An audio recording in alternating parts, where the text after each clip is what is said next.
Chapter का नाम डालिए हाइड्रोकार्बन। हाइड्रोकार्बन, ठीक है। हाइड्रो और टॉपिक में लिख दो रिवीजन पार्ट 1।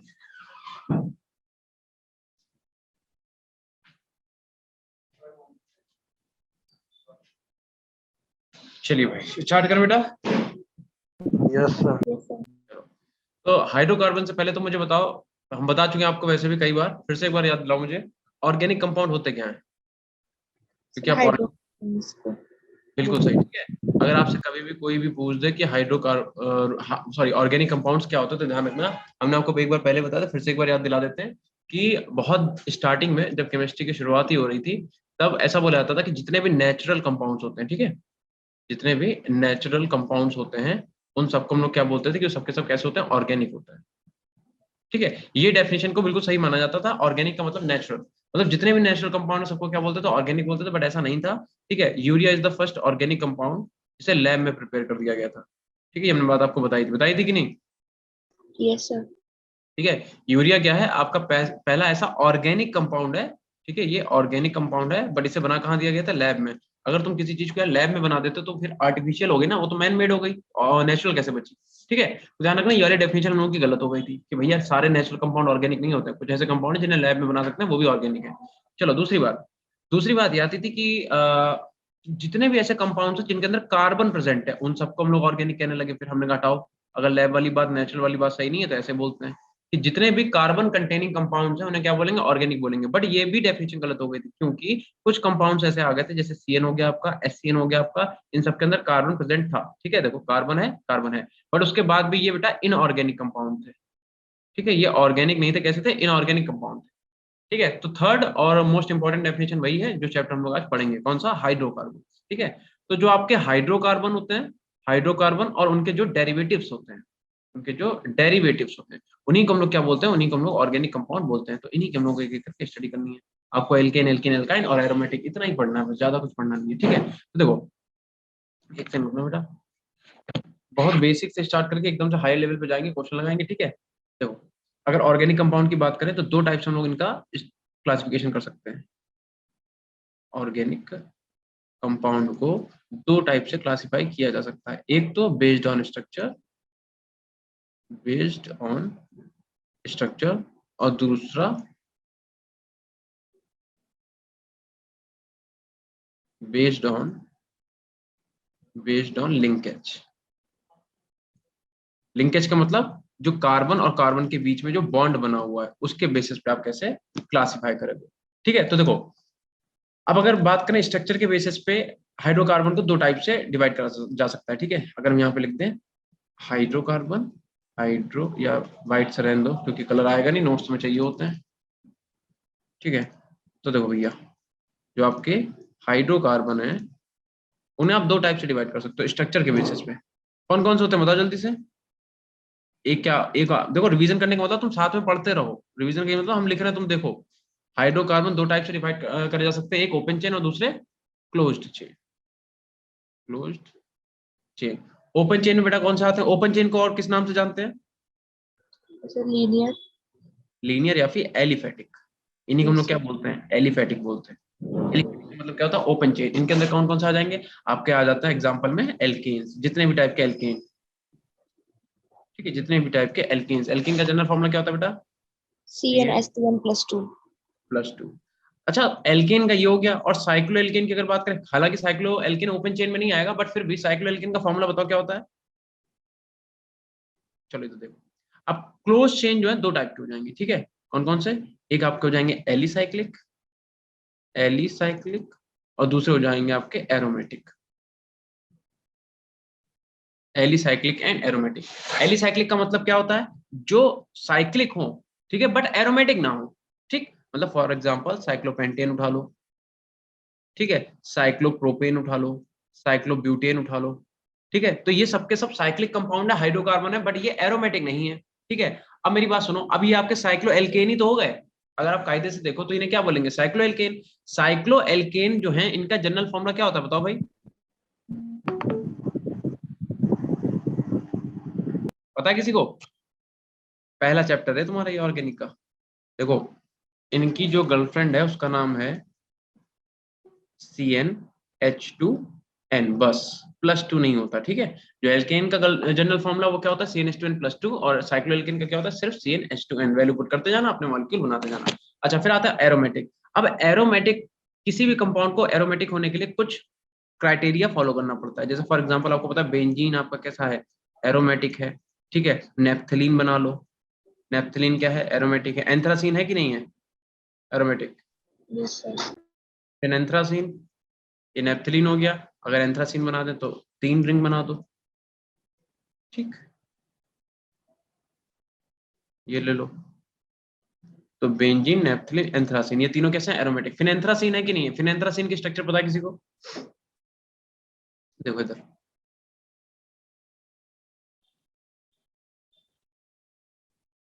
अरे ये तो तुमने पढ़ा होगा यार, ये आपने पढ़ा है कि नहीं पढ़ा, बताओ। ठीक है, इसे बोलते हैं फिनेंथ्रासीन, फिनेंथ्रासीन, ये आपका हो गया एंथ्रासीन, ठीक है। तो हम लोग स्ट्रक्चर के बेसिस पे कितने टाइप से टाइप बना सकते हैं, एक तो ओपन चेन होंगे, एक क्लोज चेन होंगे। क्लोज चेन में भी 2 टाइप हो जाएगा, एक आपका एलिसाइक्लिक और दूसरे एरोमेटिक। एलिसाइक्लिक वो होंगे जो आपके एरोमेटिक ना हो। अब एरोमेटिक क्या होंगे, तो एरोमेटिक के लिए बेटा क्राइटेरिया क्या बता सकते हो, कोई भी कंपाउंड अगर एरोमेटिक बनना चाहेगा, एरोमेटिक प्रॉपर्टी शो करना, हक्कल्स रूल, हाँ क्या हक्कल्स बता रहा रूल, हूँ, क्या होना चाहिए, हक्कल्स रूल होना चाहिए, और पाई बॉन्ड भी होने चाहिए, साइक्लिक होना चाहिए, एंड बेंजीन देखो। रिंग। अच्छा फॉर एग्जाम्पल, हाँ देखो कई सारे पॉइंट्स है, सही बता रहा हूँ। पहला तो हकल रूल को फॉलो करना चाहिए, हकल रूल को फॉलो करना चाहिए। रूल क्या होता है, 4n plus 4n two plus 2 pi, pi electron. दूसरी बात क्या बता रहा हूँ, हर कार्बन का ईच कार्बन जो है आपका, ईच कार्बन वो sp2। या तो sp हो या sp2 हो, ठीक है। sp3 नहीं होना चाहिए, या तो sp उसका हाइब्रिडेशन होना चाहिए, या तो sp2 होना चाहिए। तीसरी बात है मॉलिक्यूल आपका प्लेनर होना चाहिए, ठीक है। प्लेनर का मतलब समझते हो, मतलब ब्रिज हेड पोजीशन नहीं होनी चाहिए। ब्रिज हेड पोजीशन का मतलब होता है ये, देखो ये वाला कहीं पे नहीं होना चाहिए, इसे बोलते हैं ब्रिज हेड पोजीशन, ये, ठीक है। ये प्लेनर मॉलिक्यूल थोड़ा ना, इसमें एक रिंग ऐसे, एक रिंग उसके ऊपर ऐसे बनी हुई है, तो 3D मॉलिक्यूल हो गया ना, ठीक है। तो ध्यान रखना मॉलिक्यूल आपका प्लेनर होना चाहिए। और उसके बाद क्या,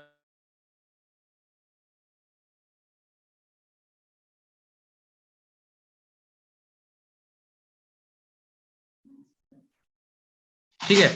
तो हाइब्रिडेशन को फॉलो करना, सॉरी हैकल रूल को करना चाहिए, ये होना चाहिए। और क्या होना चाहिए बताओ, और बता सकता है, हाँ। और आपके अल्टरनेट में पाई बॉन्ड होनी चाहिए, ठीक है। अल्टरनेट में क्या होना चाहिए, अल्टरनेट में पाई बॉन्ड होने चाहिए, पाई बॉन्ड होने चाहिए। हम कुछ मॉलिक्यूल लिख रहे हैं, जल्दी बताओ कौन सा एरोमेटिक है, कौन सा एरोमेटिक नहीं है, ठीक है।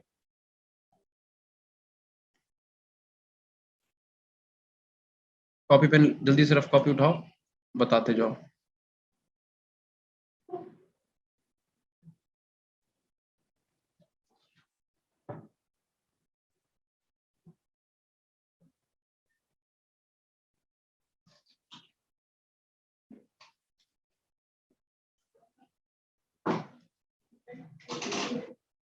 ठीक है, 2 हो गए, 3 हो गए ना, फोर्थ एग्जाम्पल लिखो।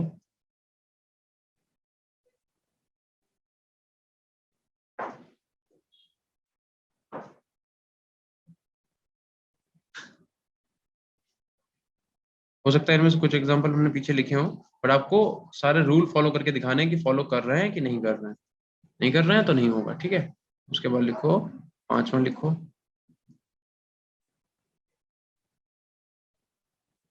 ठीक है। 6ठा लिखो,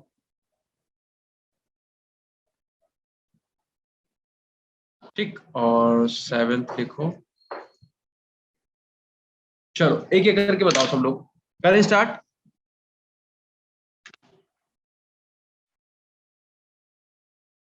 पहले वाला बताओ बेटा, क्या ये एरोमेटिक कंपाउंड होगा, फर्स्ट वाला। देखो पहली बात तो क्या है, हक्कल रूल को फॉलो करना चाहिए। अब हक्कल रूल को फॉलो करने के लिए इसके अंदर इलेक्ट्रॉन कितने आने चाहिए, 4n+2 इलेक्ट्रॉन आने चाहिए, 4n+2 इलेक्ट्रॉन ये आने चाहिए, पाई इलेक्ट्रॉन इतने आने चाहिए। जरा देखो यहाँ पे कितने पाई इलेक्ट्रॉन है बेटा, एक ये पाई इलेक्ट्रॉन है, एक ये इलेक्ट्रॉन है, एक ये, यानी 4 पाई इलेक्ट्रॉन है। अब हम यहाँ पे कैसे भी करके 4 ला सकते हैं क्या बेटा, अगर आप n की वैल्यू 0 पुट कर दोगे तो 2 आ जाएगा, बताओ आएगा कि नहीं। और अगर आपने धोखे से भी n की वैल्यू कहीं 1 पुट कर दी तो 6 आ जाएगा। पहले बात तो ये कि हम इस वाले फॉर्मूले से कैसे भी हम लोग 4 नहीं ला सकते। क्या ला सकते हैं 4? No sir. नहीं ला सकते, तो 4 ही नहीं आएगा। पहली बात तो हकलूल को नहीं फॉलो कर रहा है। और दूसरी बात, अगर तुम ये मॉलिक्यूल को देखते तो हम पता है क्वेश्चन कैसे करते हैं। हम तो ये देखते कि भैया यहाँ पे देखो कार्बन जो है वो sp3 हाइब्रिडाइज्ड है, तो बात ही खत्म हो गई। क्योंकि हमारे पास क्या है कि जितने भी कार्बन उनका हाइब्रिडाइजेशन या तो sp होना चाहिए या फिर sp2 होना चाहिए। ठीक है। अच्छा, एक एग्जांपल और लिख लो यहाँ पे। एक एग्जांपल मुझे बड़ा अच्छा याद आ गया। कितनों के 7 हो गए, एक 8वां यहाँ पे लिखो। इसका नाम बताना और बताना क्या ये एरोमेटिक है कि नहीं। चलो दूसरे वाले पे आ जाओ। तो पहला वाला क्या होगा, ये तो मतलब एरोमेटिक नहीं है, नॉन एरोमेटिक लिखो। अभी एंटी है कि वो है वो नहीं, सिर्फ एरोमेटिक बताना है कि नहीं नॉन एरोमेटिक। ये बताओ बेटा, सर है। नॉन। क्या ये एरोमेटिक है या नहीं है? No sir. Cyclopentadienyl anion aromatic है कि नहीं है? पहले एक बार बताओ, यहाँ का हाइब्रिडाइजेशन कितना है इस वाले कार्बन का? sp3। इसका हाइब्रिडेशन sp3 है। कार्बो कार्बोकैटायन और कार्बो एनायन का हाइब्रिडेशन कितना होता है बताओ बेटा? सर अरे sp2। भैया sp2 है यार, 2 सिग्मा एक लोन पेयर हुआ ना। तो 2 सिग्मा एक लोन पेयर करोगे तो 3 ही तो आएगा स्टीरिक नंबर, और स्टीरिक नंबर 3 आएगा मतलब sp2 ही तो है। तो ये हाइब्रिडेशन तो फॉलो कर रहा है। अब बताओ 4n+2 पाई को फॉलो कर रहा है कि नहीं? 4n+2 पाई इलेक्ट्रॉन रूल को फॉलो कर रहा है कि नहीं कर रहा? बताओ। पाई इलेक्ट्रॉन कितने? Pi electron 4। कितने? 4 नहीं है बेटा। किसने बोला 4? तन्वी आपने बोला क्या? Yes sir. मेरी बात सुनो, नेगेटिव साइन भी काउंट करना। मेरी बात सुनो। तो वही हम बोल रहे हैं। देखो हमने आपको स्टार्टिंग में बताया था कि जो आपका लोन पेयर होता है वो इक्वल होता है किसके? निगेटिव साइन के। और ये इक्वल होता है किसके? बॉन्ड के, जो आपका पाई बॉन्ड होता है उसके। ठीक है। अगर लोन पेयर आपको कहीं दिख रहा है उसका मतलब 2 इलेक्ट्रॉन, कहीं आपको निगेटिव साइन दिख रहा है उसका मतलब भी 2 इलेक्ट्रॉन है, कहीं आपको एक बॉन्ड दिख रहा है, ठीक है, तो उसका मतलब क्या है? 2 ही इलेक्ट्रॉन तो है। तो इसका मतलब जो आपको निगेटिव साइन दिख रहा है उसका मतलब क्या हुआ कि वो कैसा है भैया? वो भी तो 2 इलेक्ट्रॉन देगा। तो 2 2 4 और 2 6 इलेक्ट्रॉन लाने हैं। अब जरा देखो, क्या हम यहाँ पे n की वैल्यू क्या पुट कर दें कि 6 आ जाए? बताओ। 1। तो अगर आप n इज इक्वल टू 1 करोगे तो यहाँ पे 6 पाई इलेक्ट्रॉन नहीं आ जाएंगे। तो इसका मतलब ये n इज इक्वल टू 1 के लिए हकल उनको फॉलो कर रहा है, और बाकी जितने भी क्राइटेरिया सबको फॉलो कर रहा है। तो ये आपका कैसा हो गया? ये आपका एरोमेटिक हो गया बेटा। समझ गए क्या बोला हमने? Yes sir. चलो अब इसी ये वाला बताओ, इसका नाम बताओ। इसका किसी को नाम पता है? इस वाले कंपाउंड का किसी को नाम पता है कि नहीं? अच्छा, इस कंपाउंड को एक तरीके से और बना के दिखाते हैं। अगर ये ऐसे नहीं आएगा तो ये पता कैसे बन के आएगा? फॉर एग्जाम्पल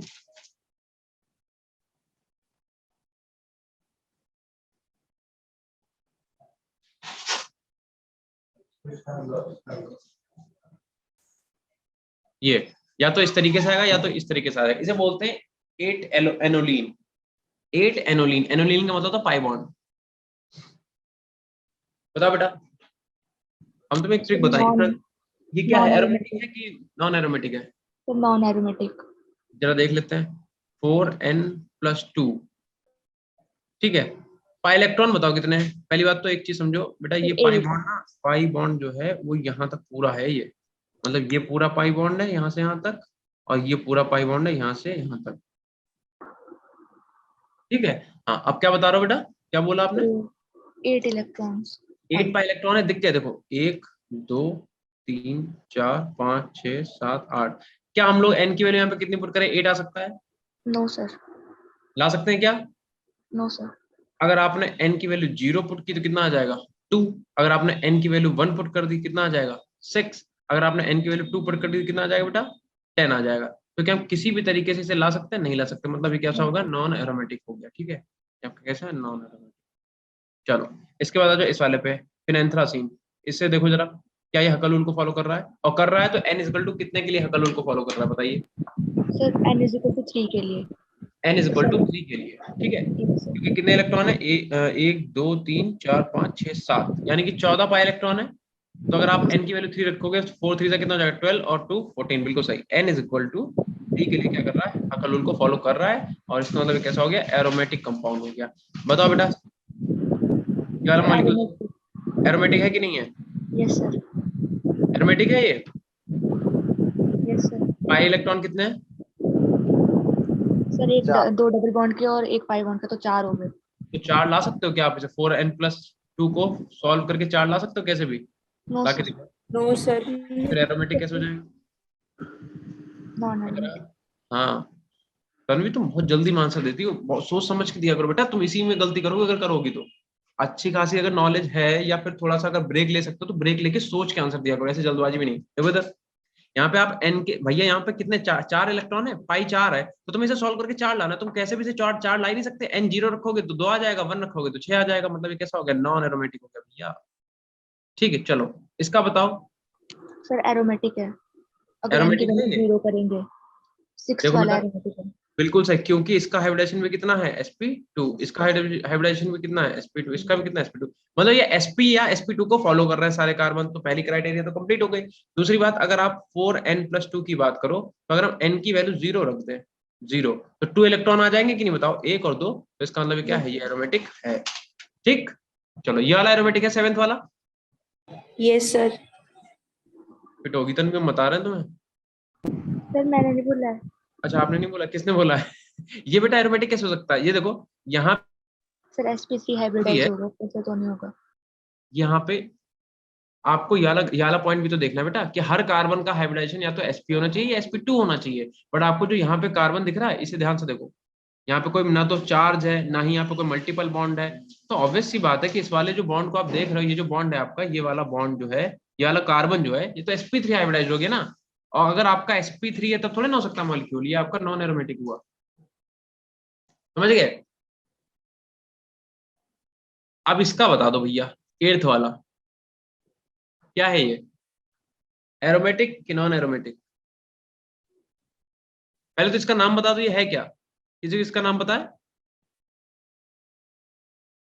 बेंजाइन है ये। ठीक है, और ध्यान रखना, बेंजाइन जो है वो आपका एरोमेटिक कंपाउंड होता है, ना कि एंटी एरोमेटिक या फिर नॉन एरोमेटिक। ठीक है, स्क्रीनशॉट लो फटाफट इसका। Done sir. ठीक, तो देखो हम लोगों ने कहां से स्टार्ट किया, हमने कहा कि ऑर्गेनिक कंपाउंड को कितने टाइप से क्लासिफाई कर सकते हैं। तो पहली बात है कि भैया देखो, बेस्ड ऑन ये, एक पहले तो एक मुझे बात बताओ, कि आपको आयुपैक तो नहीं पढ़नी है इसमें? क्योंकि अगर नो आयुपैक सर। पढ़ोगे तो यार ये बहुत बड़ा चैप्टर हो जाएगा फिर। ठीक है, मेन चैप्टर से स्टार्ट करेंगे, ठीक है, आयुपैक वगैरह नहीं, क्योंकि वो अपने आप पढ़ लेना। ठीक है, नहीं तो मेरी वीडियो पड़ी यूट्यूब पे, वहां से पढ़ लेना। ठीक, बेस्ड ऑन स्ट्रक्चर है, बेस्ड ऑन लिंकेज है, और हाइड्रोकार्बन को हम लोग दो टाइप से बेस्ड कर मतलब डिफाइन कर सकते हैं, एक तो ओपन चेन, दूसरा क्लोज चेन। ओपन चेन का मतलब एलिफेटिक यानी कि एल्केन CN2N+2, और क्लोज चेन मतलब एलिसाइक्लिक और एरोमेटिक। एरोमेटिक हमने पढ़ लिया, देखो कोई मॉलिक्यूल एरोमेटिक कब होगा, और एलिसाइक्लिक का मतलब जो एरोमेटिक ना हो एलिसाइक्लिक। चाहे हाँ, एक चीज और समझ लेना, एलिसाइक्लिक का मतलब ये नहीं कि यहाँ पे डबल बॉन्ड आएगा ही नहीं, आ सकता है, बट वो एरोमेटिक नहीं होना चाहिए, बस बात खत्म। समझ गए? आगे आ जाओ। फिर से देखो भैया, फिर से यहाँ पे लिख लो हाइड्रोकार्बन, हाइड्रोकार्बन। अगर हमें इसे और किसी तरीके से एक्सप्लेन करना हो तो कैसे करेंगे? एक तो हम बता देते हैं कि भैया क्या होता है, सैचुरेटेड हाइड्रोकार्बन होते हैं, सैचुरेटेड हाइड्रोकार्बन होते हैं, और दूसरे कैसे होते हैं बेटा, अनसैचुरेटेड। ये भी पता है तुम लोगों को? Yes sir. ठीक है, राइटिंग तो मत जाना, पहले बता रहा हूँ तो कोई मत कहना सर लिखा क्या है, क्योंकि तेज तेज लिख रहे हैं। ठीक है, दूसरे अपने होते हैं अनसैचुरेटेड हाइड्रोकार्बन। अब सैचुरेटेड हाइड्रोकार्बन का मतलब जहां पे कार्बन कार्बन के बीच में कौन सा बॉन्ड प्रेजेंट हो, सिंगल बॉन्ड। और अनसैचुरेटेड का मतलब जहां पे कार्बन कार्बन के बीच में डबल बॉन्ड हो, और कार्बन कार्बन के बीच में ट्रिपल बॉन्ड प्रेजेंट हो। इतना क्लियर है? Yes sir. अगर कार्बन कार्बन के बीच में सिंगल बॉन्ड है उसे हम लोग बोलते हैं एल्केन, पता ही है सबको भैया। ठीक है, अगर डबल है तो एल्कीन, और ट्रिपल है तो एल्काइन। ठीक, और इनका हाइब्रिडेशन भी निकाल लो। एल्केन में हाइब्रिडेशन कितना होता है कार्बन का बेटा? अच्छा sp3। sp3, तो ऐसे लिख लो, इसका हाइब्रिडेशन होता है sp3। अगर आप एल्कीन की बात करोगे sp2। तो यहाँ पे हाइब्रिडेशन कैसे होता है, sp2। अगर किसी को दिक्कत आती हो हाइब्रिडेशन निकालने में तो बता दें क्या हम एक बार? नो सर, आती है सर, होता है sp होगी। ना? ठीक है, चलो चलो, इतना हो गया। अब हम लोग क्या करेंगे, इन्हें एक एक करके पढ़ेंगे, पहले एल्केन्स पढ़ेंगे, फिर एल्कीन पढ़ेंगे, फिर एल्काइन पढ़ेंगे। ठीक, इसका स्क्रीनशॉट मारो फटाफट जल्दी से। Done sir. चलो, तो आप क्या करो, अब आप हेडिंग डाल दो एल्केन।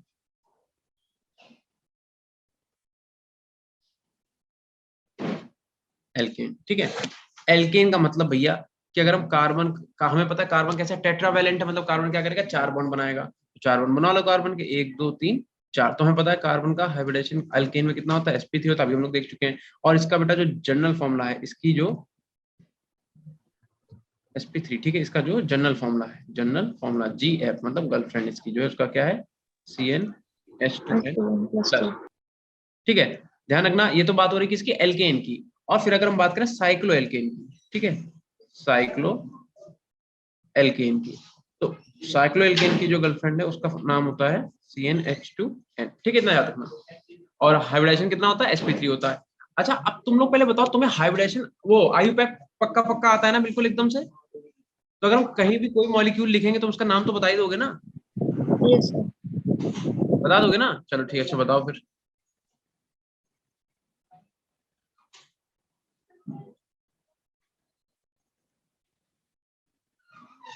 इसका नाम बताओ बेटा।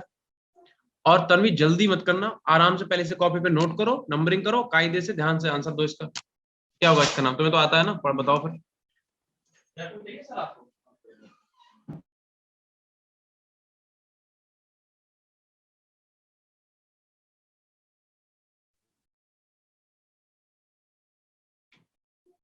बना लिया?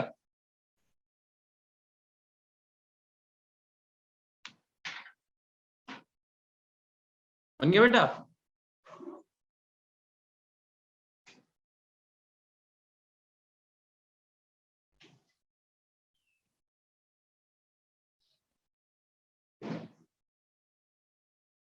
तन्वी बना? No sir. करो ट्राई। अगर पहली बात तो आयुपैक आएगा नहीं, और अगर आएगा मतलब आ जाता है कभी, कोई ऐसा नहीं कह रहे कि नहीं आएगा, तो इसी टाइप का कोई क्वेश्चन आएगा, ठीक है, थोड़ा सा हिला देने वाला।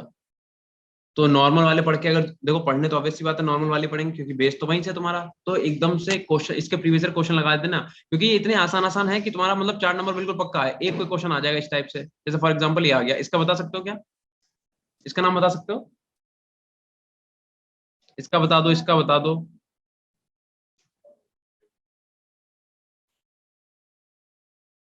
बताओ बेटा, फर्स्ट सेकंड जो आपको आता हो बता दो, पहला वाला बता दो, सेकंड वाला बता दो, कुछ भी बता दो। Sir 3,3 di ethyl pentane. Second वाले का ना, यस सर। देखो 1 2 3 4 5, हम लोग क्या कहते हैं, सबसे पहले लॉन्गेस्ट कार्बन चेन ले लेते हैं, ठीक है। अब हमने क्या करा, इसी वाले कार्बन में देखो इधर एथाइल लगा, इधर एथाइल, तो ठीक है 3,3, देन उसके बाद di ethyl pentane. Diethyl pentane, ये तो नाम सही बता दिया, ऊपर वाला बताओ। ये सही है। ऊपर वाले में नंबरिंग का नहीं लग रहा पता। लॉन्गेस्ट कार्बन चेन सेलेक्ट करो। देखो लॉन्गेस्ट कार्बन चेन देख लो, उसे छोड़ के जो भी बचे वो सब साइड चेन। अगर हमें देखो ये दिख रही है 1 2 3 4 5 6, ये लॉन्गेस्ट कार्बन चेन हमें तो ये दिख रही है। आप ये वाली भी ले सकते हो, 1 2 3 देन 4 5, फिर ये 6, कोई भी ले सकते हो। तो हमें एक ही सिलेक्ट करनी, तो हमने कर ली, ठीक है। हाँ, 3 के बाद ये आ गया 4, this one is 5, this one is 6, ये लॉन्गेस्ट कार्बन चेन है कि नहीं बताओ। अब इस यस लॉन्गेस्ट कार्बन चेन पे, थर्ड वाले कार्बन पे, ये पहली बात तो 5 लिखा है यहाँ पे, ध्यान रखना, ठीक है। थर्ड वाले कार्बन पे 1 2 3 4 5 6, थर्ड वाले कार्बन पे इधर एथाइल लगा हुआ है, ठीक है। और हाँ, इस वाले पे इधर एथाइल लगा है, फोर्थ पे इधर एथाइल लगा हुआ है। देखो अगर इसे देखोगे आप, कंसीडर करो, ये तो साइड चेन हो गया ना, ये यस आपका सर। क्या हो गया, साइड चेन हो गया।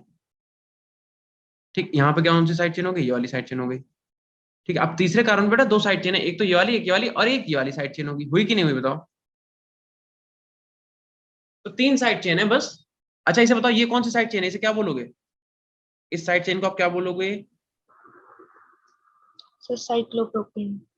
साइक्लोप्रोपेन नहीं, साइक्लोप्रोपाइल, जैसे आप एल्काइल करते हो, ये एल्काइल ग्रुप हो गया ना, यस तो इसको सर। बोलेंगे साइक्लोप्रोपाइल।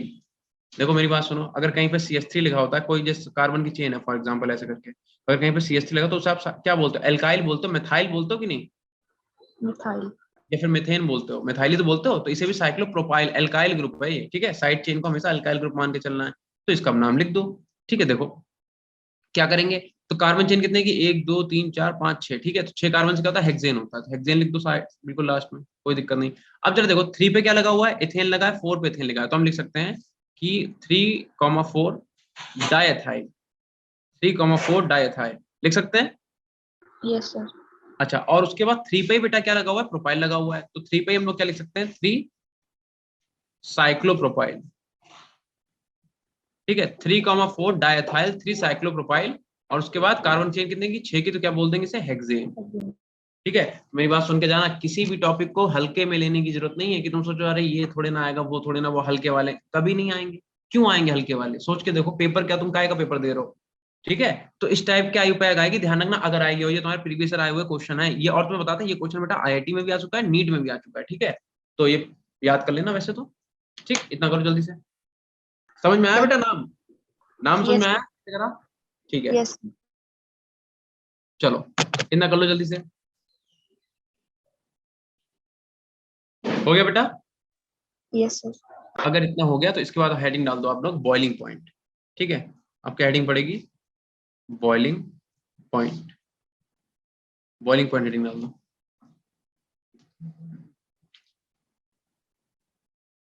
चलो पहले तो एक चीज बताओ बेटा, एक ये छोटा सा आइटम है, एक थोड़ा उससे बड़ा आइटम है, एक थोड़ा और बड़ा आइटम है, और एक थोड़ा बड़ा आइटम है। आप इनमें से किसे जल्दी से बॉयल कर लोगे? सर बड़े वाले। अरे कैसी बात सर है। छोटा वाला है। एक बात बताओ, चीनी आपके पास पिसी हुई है बेटा, और चीनी के बड़े बड़े क्रिस्टल्स हैं, अगर आप पानी में घोलोगे पहला कौन सा घुलेगा? पिसी चीनी जल्दी घुल जाएगी, यस सर।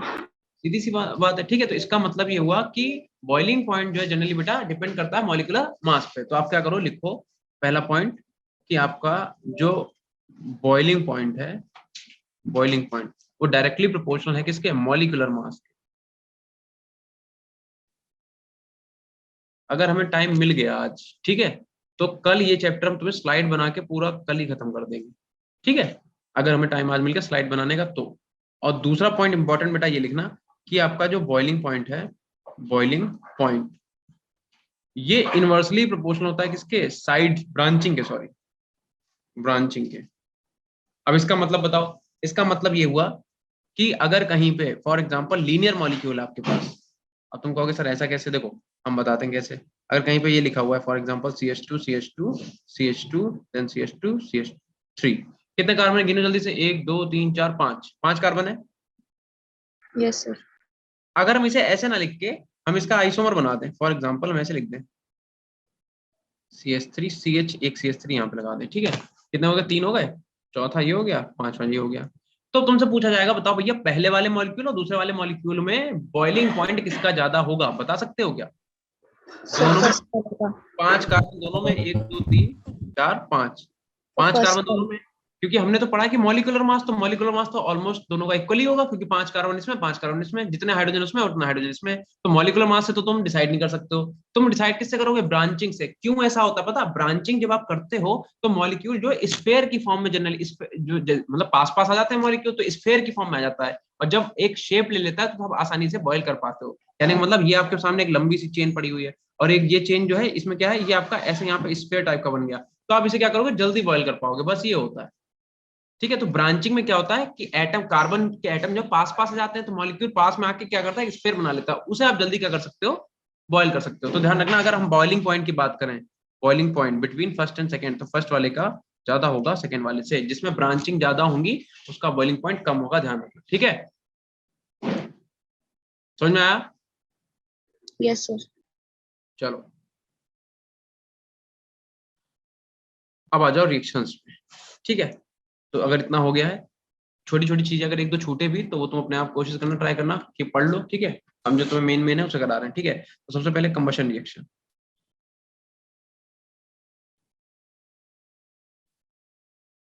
कंबशन रिएक्शन,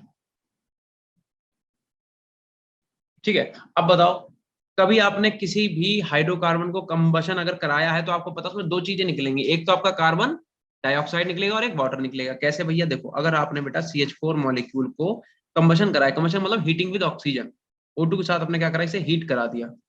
ठीक है, तो क्या होगा, एक तो कार्बन और ऑक्सीजन मिलकर क्या कर लेंगे, CO2 बना लेंगे, दूसरा हाइड्रोजन और ऑक्सीजन मिलकर क्या करेंगे, H2 बनाएंगे। यही तो होगा, और कुछ हो सकता है क्या? बैलेंस कर लो, यहाँ पे 2 आ जाएगा, बस बात खत्म। ठीक, तो ध्यान रखना जब भी आप क्या करोगे, मेथेन को या फिर हाइड्रोकार्बन को हीट कराओगे विद ऑक्सीजन, तो क्या होगा, यही रिएक्शन आपको मिलेगी। कितनी बड़ी, कितना भी बड़ा एग्जांपल हो, ये क्या है अपना पास, ये है अपने पास मेथेन। अगर ऐसे हम आपको एक रिएक्शन दे रहे, करके दिखाओ, जैसे फॉर एग्जांपल अगर आप C4H10 की रिएक्शन करा दो O2 से, करा दो फॉर एग्जांपल, क्या बनेगा बताओ, बैलेंस करके बताओ इसे, कितना बनेगा, क्या बनेगा? ब्यूटेन है आपका ये। बताओ बेटा।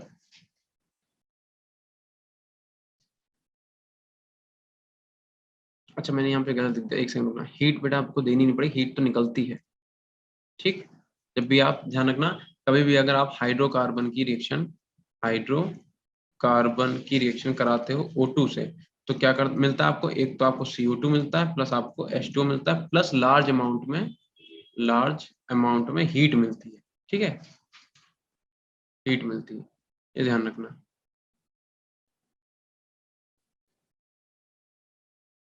फिर से लिख दे साफ साफ, अगर आपने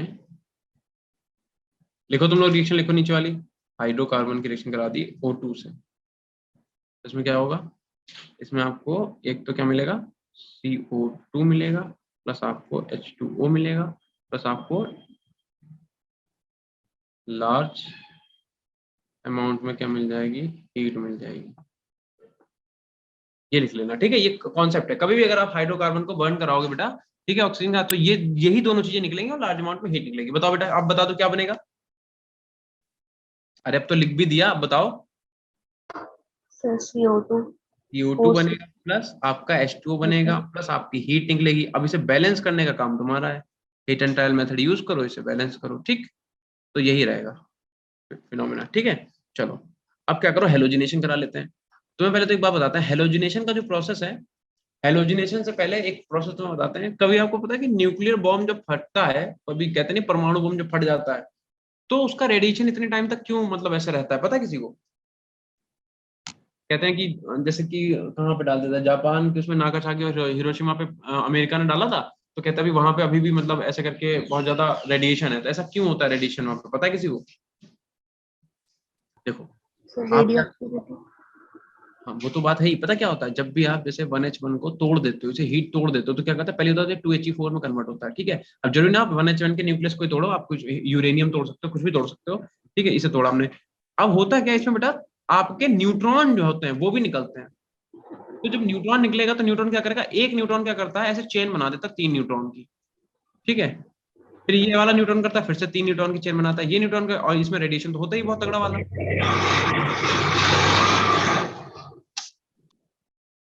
देखो, तो ये क्या करेंगे, अलग अलग न्यूट्रॉन बनाते जाते हैं, और एक एक न्यूट्रॉन क्या करता है, अलग अलग फिर से ऐसे चेन बनाते जाता है। तो ये चेन रुकती ही नहीं है, बढ़ती जाती बढ़ती जाती बढ़ती जाती है। और तुम्हें पता है, जब भी ये न्यूक्लियर बॉम्ब वगैरह बनाया जाता है, तो उसका जो वो कहते हैं एंटीडोज वगैरह, उसी में रखा जाता है कि हमें कितने टाइम के बाद जाके इसे कंट्रोल कर लेना है, ठीक है।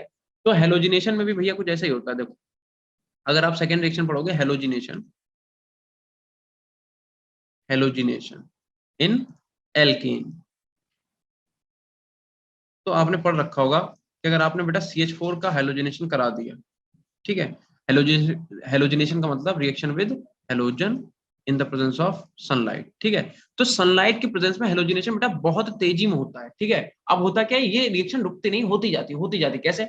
अब यहाँ से एक H निकलेगा, यहाँ से एक Cl निकलेगा, तो क्या हो जाएगा बेटा, यहाँ पे बचा CH3, एक Cl आ गया, निकला क्या अपने पास, माइनस का HCl निकल गया, ठीक। फिर क्या होगा, फिर से अब Cl2 से आप रिएक्शन कराओगे, तो फिर से यहाँ से एक H एक Cl यहाँ से निकल जाएगा, ठीक है। फिर क्या करोगे आप, एक H यहाँ से एक Cl यहाँ से फिर से निकल जाएगा, फिर से माइनस का Cl निकला, तो अब H कितने बचे, 2, Cl कितने आ गए, 2।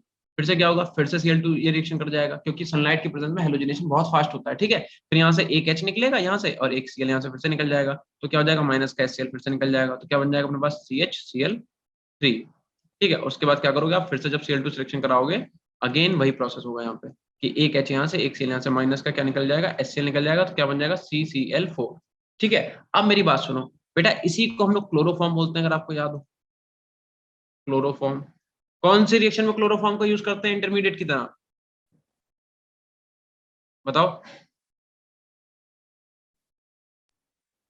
Sir Rymer Rymer, Rymer dilution. बिल्कुल। क्या करते हैं हम लोग, क्लोरोफॉर्म का क्या बनाते हैं, इंटरमीडिएट क्या बनाते हैं हम लोग, सर सक्सेल्डिहाइड बनता है लास्ट में।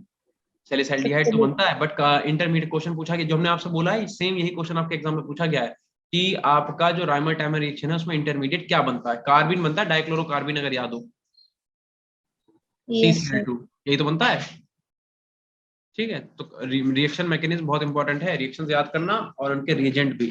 तो ये होता है अपने पास क्लोरोफॉर्म, इसी क्लोरोफॉर्म को लेते हैं हम लोग, कैसे बनता है ये भी चलो दिखाई देते हैं।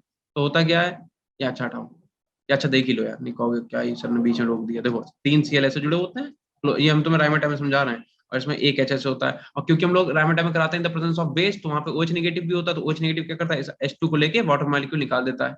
ठीक है, तो जब यहाँ से वाटर मॉलिक्यूल निकलता है तो बचता क्या है, Cl then Cl then Cl। इस पे क्या आता है, नेगेटिव चार्ज। अब क्योंकि ये कैसा है, ये आपका चार्ज स्पीसीज है, तो चार्ज पे कभी स्टेबल तो होता नहीं है, तो यहाँ पे एक क्लोरीन क्या करता है, अपने मॉलिक्यूल की स्टेबिलिटी को बनाने के लिए लीव कर जाता है। जैसे लीव कर जाता बनता है कि अपने पास बनता है CCl2, इसी को बोलते हैं डाइक्लोरोकार्बीन। आपसे कई बार क्वेश्चन में पूछा गया कि बताओ भैया इंटरमीडिएट जो है राइमेटाइमरेशन में वो क्या बनता है, तो ध्यान रखना डाइक्लोरोकार्बीन बनता है, और इसका नाम है कार्बन टेट्राक्लोराइड। बताइए, कार्बन टेट्राक्लोराइड। ठीक है, तो इसी टाइप से हम लोग हेलोजिनेशन कई टाइप से कराते हैं। हेलोजिनेशन में आप क्लोरीनेशन, ब्रोमिनेशन, फ्लोरीनेशन सब करा सकते हो। ठीक है, चलो इसे अलग से नहीं करेंगे, एक बार इसकी चाहो तो वो मैकेनिज्म देख लो। मैकेनिज्म आती है बेटा, नहीं आती है? सर चलो कर करिए, लेंगे, रेडिकल्स वाले बनते हैं तो कर चलो कोई लेंगे। बात नहीं, देख ही लेते हैं। मैकेनिज्म देख लो एक बार, कौन से मैकेनिज्म फॉलो करते हैं पहले तो बताओ। ये फॉलो करते हैं फ्री रेडिकल रेडिकल। मैकेनिज्म। ठीक है, ये क्या करते हैं, फ्री रेडिकल मैकेनिज्म को फॉलो करते हैं, फ्री रेडिकल मैकेनिज्म को। फ्री रेडिकल फॉर्मेशन बेटा कब होता है, तन्वी बताओ बेटा। सर जब ऑड इलेक्ट्रॉन रहता है तो। नहीं, फॉर्मेशन कब होता है, देखो दो टाइप के बॉन्ड फिजन होते हैं, एक होमोलिटिक बॉन्ड फिजन होता है, एक हेटेरोलिटिक होता है। तो जब हेटेरोलिटिक कब होता है, जब कार्बन से कोई ज्यादा इलेक्ट्रोनेगेटिव एटम जुड़ा हो, तो इस पे नेगेटिव जाएगा, इस पे पॉजिटिव जाएगा, जाएगा कि नहीं। इसे जब तोड़ोगे तो आपके कार्बोकेटायन और कार्बो एनायन बनेंगे। ठीक है, मान लो ऐसा कुछ जोड़ दिया तो यहाँ पे कार्बो एनायन और कार्बो कैटायन का फॉर्मेशन हो जाएगा। लेकिन अगर आपने होमोलिटिक बॉन्ड फिजन करा दिया, ठीक है, होमोलिटिक बॉन्ड फिजन कराओगे तो आपका फ्री रेडिकल का फॉर्मेशन होता है, याद रखना। ठीक, होमोलिटिक बॉन्ड फिजन कब कराते हैं, जब दोनों एटम की इलेक्ट्रोनेगेटिविटी कैसी हो, सेम। ठीक है, तो देखो पहले स्टेप में क्या बोलते हैं इसे, स्टेप नंबर फर्स्ट को बोलते हैं chain initiation. Chain initiation step.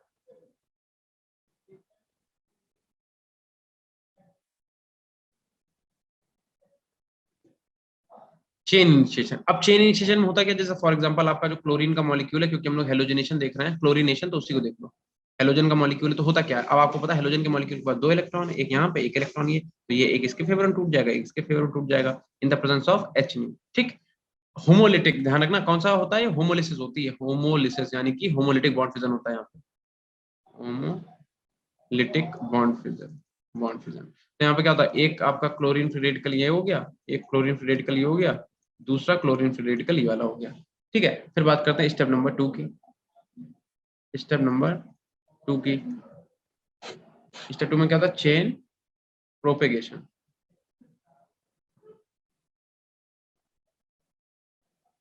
Chain propagation में क्या होता है बताओ, जो आपका CH4 का मॉलिक्यूल है, CH4 के मॉलिक्यूल का हम ऐसे लिखते हैं CH3 और CH, ऐसे कोई दिक्कत। तो इसमें क्या होता है, ये मॉलिक्यूल से ब्रेक होता है, एक इलेक्ट्रॉन इसके पास जाएगा, एक इलेक्ट्रॉन इसके पास जाएगा, और जो आपका Cl रेडिकल है वो क्या करेगा, इस वाले जो यहाँ पे रेडिकल बनेगा इसके संग क्या करेगा, HCl मॉलिक्यूल का फॉर्मेशन कर देगा। तो यहाँ पे आपके पास CH3 का रेडिकल बन जाएगा प्लस आपका HCl का मॉलिक्यूल बन जाएगा। और उसके बाद लास्ट स्टेप क्या होता है बेटा, चेन टर्मिनेशन। Chain termination. उसमें क्या होता है, उसमें ये होता है कि आपके जितने रेडिकल होते हैं वो आपस में जुड़ जाते हैं। जैसे आप CH3 का जो रेडिकल बना, ठीक है, और जो Cl का रेडिकल बना, ये क्या करेंगे, ये आपके CH3 Cl का फॉर्मेशन कर लेंगे। ऐसे आपका जो Cl का रेडिकल बना, फिर जो आपका Cl का रेडिकल बना, ये क्या करेंगे, फिर से Cl2 का बना लेंगे। इस टाइप से चेन रिएक्शन जो है चलती रहती है, इसे बोलते हैं चेन टर्मिनेशन। देख लो, बस ये रिवाइज करा रहे हैं, नोट आउट करने की वैसे तो जरूरत है नहीं, क्योंकि याद ही ये सब, बस एक बार रिकॉल करा रहे हैं पूरा चैप्टर कैसा, कहाँ पे क्या क्या चीजें हैं। ठीक है, इसे बोलते हैं चेन टर्मिनेशन।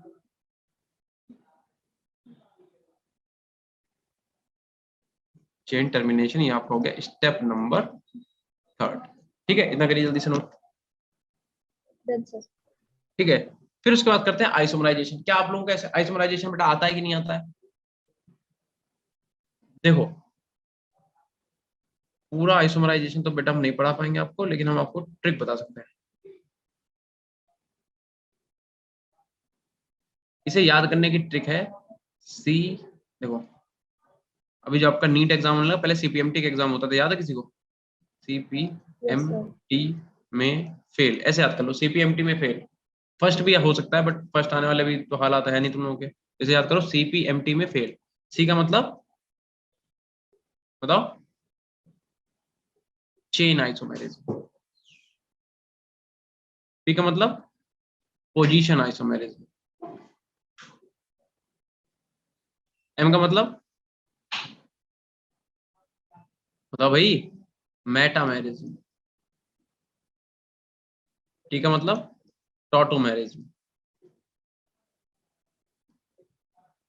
ठीक है। और सीपीएमटी में अच्छा ये एम क्यों लगा दी मैंने यहाँ पे, सिर्फ एफ है, सीपीएमटी में फेल, सीपीएमटी टी के बाद में लगा लेना। और एफ का मतलब क्या होता है, functional group isomerism, functional group isomerism. तो ये आपके इतने एग्जांपल हैं, सीपीएमटी में fail chain isomerism, position isomerism, metamerism, tautomerism और फंक्शनल ग्रुप, ठीक है। तो मतलब पता ही है आप लोगों को क्या होता है इसमें, आइसोमेरिज्म होता क्या है। फॉर एग्जांपल जैसे अपने पास एन ब्यूटेन ले लो, ठीक है, CH3 हो गया अपने पास, CH2 हो गया, CH2 हो गया और CH3 हो गया, ठीक है।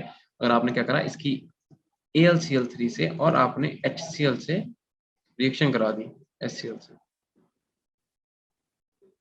ठीक है, हीट करा दिया, तो क्या होगा आपका आइसोब्यूटेन बन जाएगा, ठीक है। ध्यान रखना, कभी भी आइसोमेरिज में ऐसे नहीं होता कि किसी मॉलिक्यूल उठा के आपने इधर रख दिया उधर रख दिया, प्रॉपर्टीज चेंज हो जाती है भाई। हमने आपको याद है स्टार्टिंग में एक चीज बताई थी, हमने कहा था वो कौन सा एग्जांपल बताया था, सिस प्लेटिन और ट्रांसप्लेटिन, याद है। हाँ, तो ऐसा ऐसा कभी भी नहीं होगा कि किसी भी मॉलिक्यूल उठा के इधर में लगा दे, बहुत बड़ा डिस्टर्बेंस क्रिएट हो जाएगा उसकी केमिकल एंड फिजिकल प्रॉपर्टीज में, ठीक है।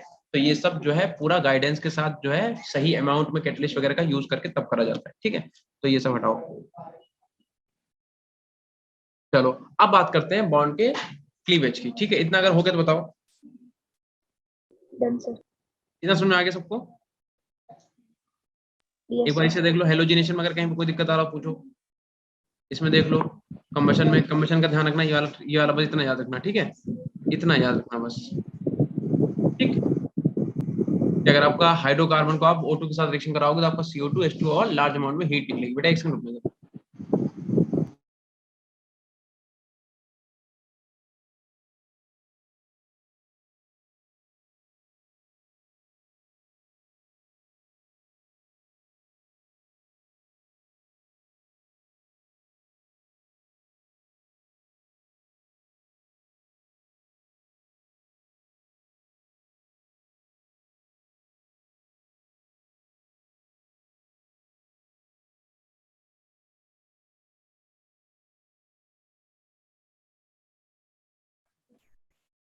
चलो हटा दे बेटा, आ जाओ। अब हेडिंग डालो पायरोलिसिस, इसके बाद आप हेडिंग डालो पायरोलिसिस, पायरोलिसिस। इसके देखो हम क्वेश्चन तुम्हें लगवाएंगे तब तुम्हें इस चैप्टर को पढ़ने में ज्यादा मजा आएगा। हम यही करेंगे कि कल हम इसकी पूरी स्लाइड बना के एक ही बार में कल पूरा चैप्टर रिवाइज करा देंगे, ठीक है। फिर हम लोग इसके क्वेश्चन पे आ जाएंगे, ठीक है। तो जब इस पूरे चैप्टर को एक बार रिवाइज करके क्वेश्चन करोगे ना, तब आपको मजा आएगा पढ़ने में, क्योंकि इसमें मैं थोड़ा प्रिपरेशन प्रिपरेशन रिएक्शन रिएक्शन है इसमें। ये जीओसी वाला है नहीं कि हर एक टॉपिक के अलग अलग कॉन्सेप्ट होंगे, उसके अलग अलग क्वेश्चंस होंगे, है ना। तो इसमें आपको पूरा याद ही करना पड़ेगा। बेहतर ये रहेगा कि आप इसे थोड़ा सा पढ़ के आओ। पायरोलिसिस का मतलब क्या होता है बता सकता है कोई? सर हीट के प्रेजेंस में किसी का ब्रेकडाउन।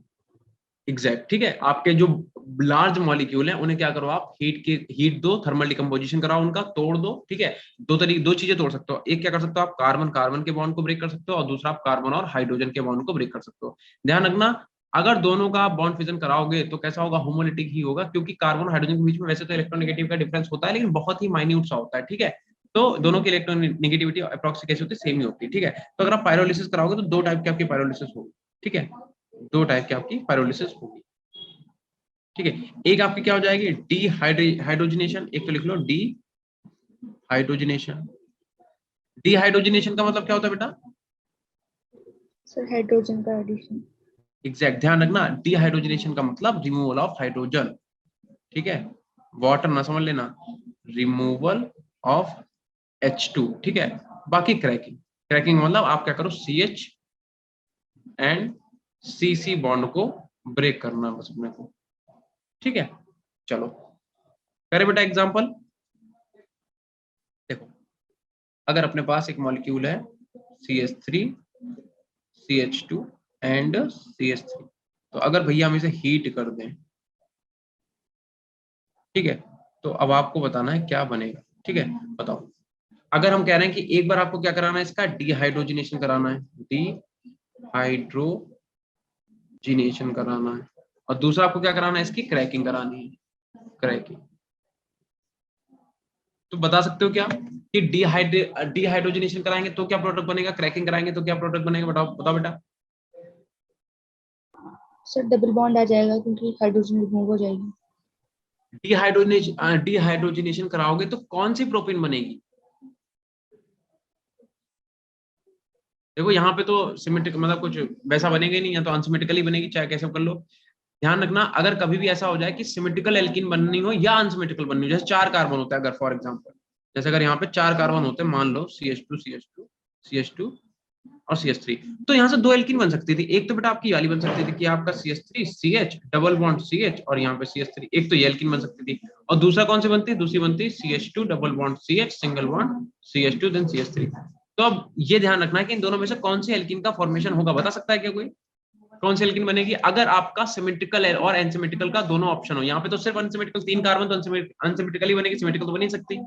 सिमेट्रिकल का मतलब पता क्या है? सिमेट्रिकल का मतलब ये है कि जहां पे एल्कीन बन रही है बेटा, जिन 2 कार्बन पे, उन्हें ना गिनो, उनके इधर देख लो, इनके इधर भी एक ही कार्बन की चेन है, इधर भी एक ही कार्बन की चेन है।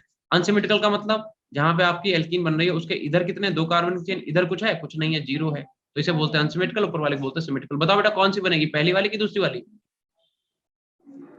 तन्वी बताइए। सर सर पहली वाली। दूसरी वाली। पहली वाली। एक बच्चा कोई बोला, कौन बोला? ध्रुव, अनिश, कौन बोला? ध्रुव। ठीक है, पहली वाली ध्रुव क्यों बनेगी, रीजन बताओ। सर तुक्का दूसरी मार वाली। देते हो। अरे भाई कैसी बात कर रहे हो, अभी हम लोग पूरा पढ़ के आए हाइपर कॉन्जुगेशन वगैरह सब। बेटा यहाँ पे नंबर ऑफ अल्फा कार्बन गिन लो ना, जिसमें अल्फा कार्बन ज्यादा हो ज्यादा स्टेबल। देखो इधर जो डबली बॉन्डेड कार्बन है उनसे जो पहला कार्बन जुड़ा डायरेक्ट, उनसे जो डायरेक्ट कार्बन जुड़ा वो अल्फा कार्बन, और 3 हाइड्रोजन इसके, 3 हाइड्रोजन इसके, तो इसके पास 6 अल्फा हाइड्रोजन नहीं है। इसके पास अल्फा हाइड्रोजन गिन लो कितने हैं जरा। डबली बॉन्डेड कार्बन कौन सा है? ये दोनों, इन दोनों को छोड़ दो, इनसे पहला कार्बन डायरेक्ट कौन सा जुड़ा हुआ है? ये वाला। तो अल्फा कार्बन कितने, अल्फा हाइड्रोजन कितने हुए? 2 अल्फा हाइड्रोजन। तो बेटा ये आपका लेस स्टेबल हो गया, और ऊपर वाला कैसा हो गया? मोर स्टेबल हो गया। समझ में आई? तुक्का नहीं मारा करो यार ध्रुव, इस टाइम पे ये टाइम है तुक्का मारने वाला। अब बताओ समझ में आया क्या बोल रहे हैं हम? Yes yes sir. सर। देखो अगर आपके पास सिमेट्रिकल का ऑप्शन ही नहीं है तो मजबूरी फिर अनसिमेट्रिकल बना। जैसे प्रोपीन है तो हम तो सिमेट्रिकल तो बन ही नहीं सकते यहाँ पे, या तो अगर या तो इस वाले कार्बन पे देखो, इस वाले कार्बन तो डबल बॉन्ड आएगा, चाहे तुम ये वाला बनाओ चाहे इधर वाला बनाओ, है ना। तो अनसिमेट्रिकल में तो कोई मतलब ही नहीं है। अगर सिमेट्रिकल भी हो और अनसिमेट्रिकल भी हो तब आप एल्कीन का फॉर्मेशन वो वाला करोगे जिसमें नंबर ऑफ अल्फा हाइड्रोजन ज्यादा हो, वही ज्यादा स्टेबल होगा। ठीक है, तो अगर हमें ब्यूटीन ब्यूटेन दिया होता इसे हम तोड़ते तो हम इसे इन 2 तरीके से तोड़ सकते थे, या तो हम क्या करते, ये वाला बनाते या ये वाला बनाते, ये वाला हमारा ज्यादा स्टेबल तो मेजर प्रोडक्ट अपना यही वाला होता, मेजर प्रोडक्ट एमपी अपना यही रहता। ठीक है, चलो हटा देते हैं इसे। फिलहाल तो अभी यहाँ का बताओ। तो यहाँ पे क्या हो जाएगा पता ही है, अगर आप डिहाइड्रोजनेशन का H2 निकल जाना, H2 को निकाल दो। ठीक है, जो H2 निकालो क्या बन जाएगा भैया? CH3, अब आ जाएगा CH डबल बॉन्ड CH2। अब ये हुआ कैसे, है ना, ये भी तो समझना जरूरी है, क्योंकि रिएक्शन की मैकेनिज्म तो हम लोग सारी देख नहीं पाएंगे, बट थोड़ा सा दिमाग तो लगा ही सकते हैं। देखो ये क्या बना, प्रोपीन बना। प्रोपीन देखो इधर, अगर हम इसे बेटा इस तरीके से लिखते हैं, फॉर एग्जांपल हम CH3 को ऐसे लिखें CH और एक H इसका ऐसे लिखते हैं। ठीक है, और यहाँ पे क्या करते हैं CH2 और एक H को हम ऐसे लिखते हैं। जब इसे हीट करोगे तो यहाँ से बेटा क्या होगा, हाइड्रोजन गैस का जो मॉलिक्यूल है वो यहाँ से निकलना चाहेगा। ठीक है, तो होगा क्या, क्योंकि एक इलेक्ट्रॉन इसका यहाँ से बच रहा है, एक इलेक्ट्रॉन यहाँ से बच रहा है, तो ये दोनों इलेक्ट्रॉन कहाँ पे आ जाएंगे, यहाँ पे, और 2 इलेक्ट्रॉन मिलकर क्या करेंगे, एक बॉन्ड का फॉर्मेशन कर देंगे। बात खत्म, तो आपकी जो है प्रोपीन का फॉर्मेशन हो जाएगा। बताओ समझ में आया बेटा? Yes sir. ठीक है, तो प्रोपीन बन जाएगी और आपका H2 मॉलिक्यूल निकल जाएगा। क्रैकिंग का मतलब क्या है कि या तो आप CH बॉन्ड को तोड़ दो या फिर आप CC बॉन्ड को तोड़ दो। तो क्रैकिंग जब कराओगे तो बेटा बताओ कौन कौन से बॉन्ड आपको ब्रेक करने पड़ेंगे। अगर हम इस मॉलिक्यूल की क्रैकिंग करा दें, देखो हम कह रहे हैं कि CH3 CH2 और CH3।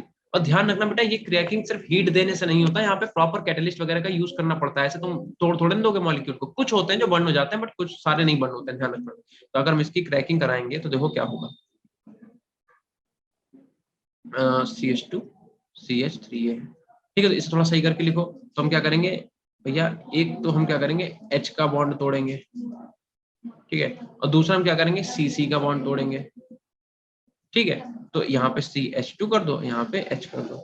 आपको 2 बॉन्ड ब्रेक करने हैं, एक तो बेटा आपको ये वाला बॉन्ड ब्रेक करना है, ठीक है, और दूसरा आपको बॉन्ड कौन सा ब्रेक करना है, ये वाला बॉन्ड ब्रेक करना है। कैसे पता, क्योंकि भैया देखो क्या CH3 कभी फ्री फॉर्म में रह सकता है? फ्री फॉर्म में तो CH4 रहेगा, CH3 थोड़ा रहेगा। कार्बन कैसा है, टेट्रावैलेंट, तो इसे CH3 ही लिखा रहने दो। ठीक है, इसे आप छुओ ही मत। इस वाले बॉन्ड को ब्रेक करो, इस वाले बॉन्ड को ब्रेक करोगे अगर आप, तो आपका क्या हो जाएगा, ऐसे बनेगा कुछ। अगर हम किसी एक को ज्यादा सा प्रेफरेंस दे दें तो क्या होगा, फ्री रेडिकल बनेगा। मतलब क्या, एक कार्बन के ऊपर यहाँ पे रेडिकल आ जाएगा, एक CH3 के ऊपर यहाँ पे रेडिकल आ जाएगा। फिर इस वाले बॉन्ड को तोड़ोगे तो यहाँ पे एक H रेडिकल चला जाएगा और एक K हो जाएगा। तब क्या होगा, इसका जो बॉन्ड फ्री होगा वो वाला और ये वाला मिलके क्या करेगा, डबल बॉन्ड बना लेगा। कहने का मतलब फाइनल में क्या हो जाएगा, CH2 डबल बॉन्ड CH2 और प्लस यहाँ पे क्या आ जाएगा, यहाँ पे आपका CH4 आ जाएगा।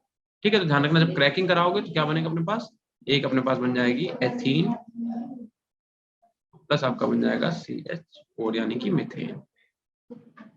हट जा भाई।